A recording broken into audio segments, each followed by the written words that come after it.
Hi, this is Mary Susan with another GED math video. In this video, we're going to be looking at ratio. Ratio is a method of comparing two things. Corner Market sells 1 gallon of orange juice for every 5 gallons of milk it sells. What is the ratio of gallons of orange juice to gallons of milk sold?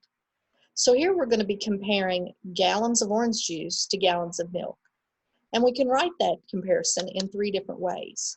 We can separate the numbers with the word to, 1 gallon of orange juice to 5 gallons of milk, or we can separate those numbers with a colon, 1 gallon of orange juice to 5 gallons of milk, or we can separate those numbers with a line, 1 gallon of orange juice to 5 gallons of milk.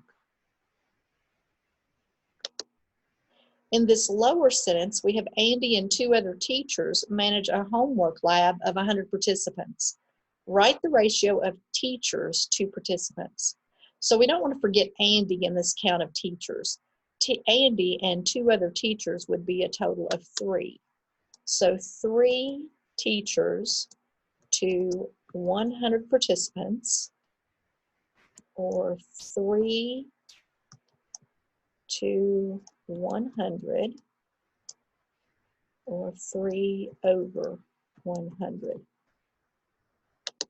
And that would be the 3 ways that you can represent a ratio comparison. Dayton Car Sales sells 1 black car and 2 red cars on Monday. Write the ratio of red cars to black cars sold. And here we have 2 lines of ratios. The top one is 1 to 2, represented in all 3 ways you can write it. And the bottom one, 2 to 1, in all 3 ways that it can be written.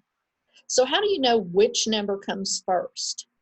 Here we have 1 black car and 2 red cars. That would look like the ratio on the first line. And then here we have red cars to black cars, which would look like the ratio on the bottom line. So the way you know the difference in which way to write it is by the last sentence or question of the problem. Write the ratio of red cars, so we're going to put the number for red cars first. 2 red cars to 1 black car. So that will be the lower row of ratios. Green's Garden sells 60 oak trees and 40 maple trees in September. Write the ratio of oak to maple trees. So again, we have 2 lines of ratios. The top line shows 3 to 2 in all 3 ways it can be written. And the bottom row, 60 to 40 in all 3 ways it can be written. So we recognize that 60 to 40 is a comparison of 60 oak trees to 40 maple trees. But the top line is also correct. What's happened is they have reduced 60 and 40, similar to the way they would reduce a fraction. So if we wrote these numbers, 60 and 40, this way, that would look more like a fraction than how we have it written over in the line of ratios. 60 and 40 can both be reduced by 20. So if we divide both 60 and 40, divide by 20,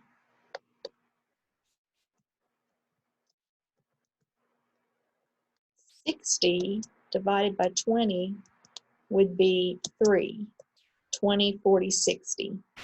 And 20 would go into 40 2 times, 20, 40. So 3 to 2 is also a ratio that represents the sentence. So ratios can look like fractions. Ratios can be reduced in the method for reducing fractions. So are ratios fractions? No, ratios are not fractions. In this sentence, we see that the car sales has sold a different amount of cars. They've sold 10 blue cars for 50 red cars. And I've written that as the ratio of 50 to 1. Write the ratio of red cars to blue cars.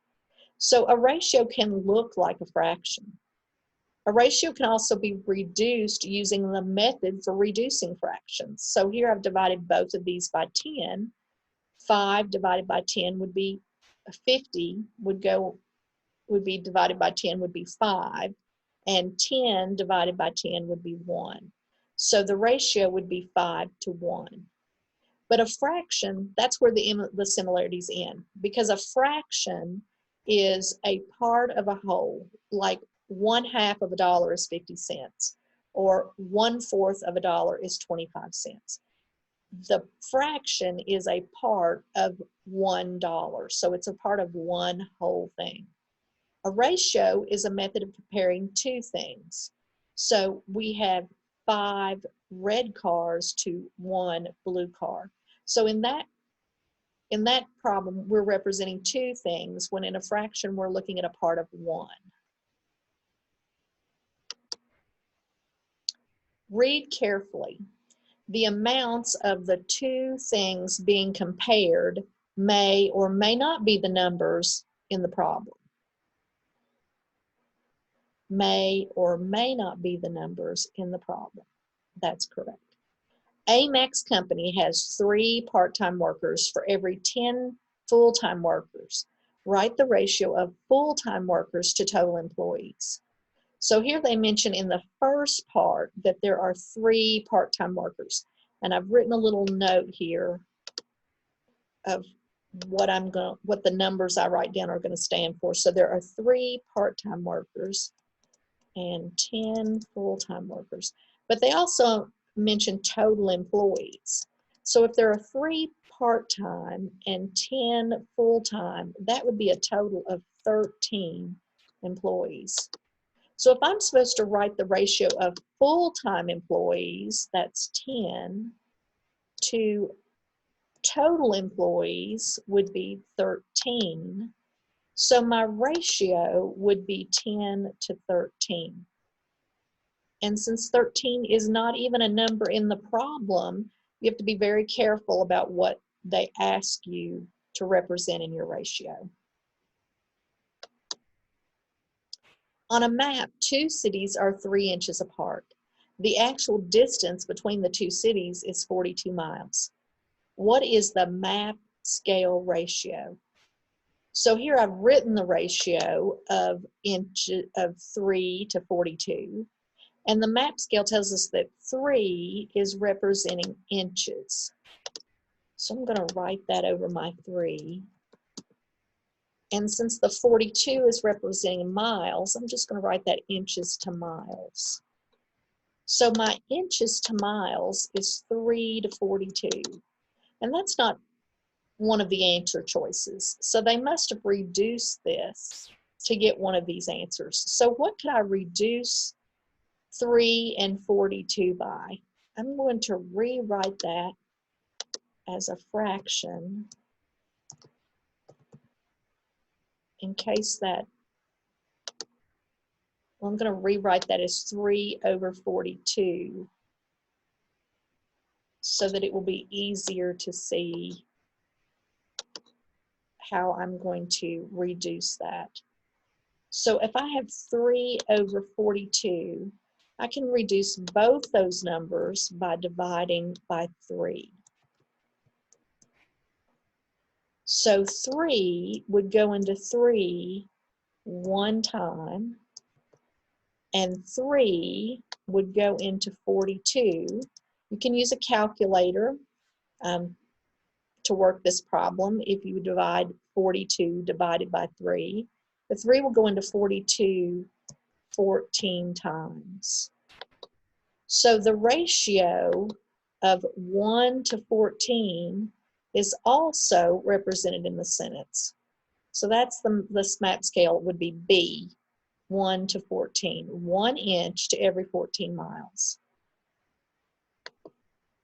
So in this video, we've looked at the 3 ways to write a ratio. We've seen that the number written first represents the item named first in the question, or the sentence that begins "write the ratio of." Ratios can be reduced using method for reducing fractions, but they are not fractions. And the number that form the ratio may not be the number stated in the problem. So I'm going to leave you with some practice questions that you can work, and I'll do a follow-up video giving the answers to those and showing how the problems are worked. And there are practice questions. So I want to thank you for seeing this video, and hope that you will do the practice questions and join me for the follow-up on finding the answers. I will show the answers to start with, so if you get them all right, you won't have to go on, or you can watch me work each problem, whatever you would prefer. So thank you very much.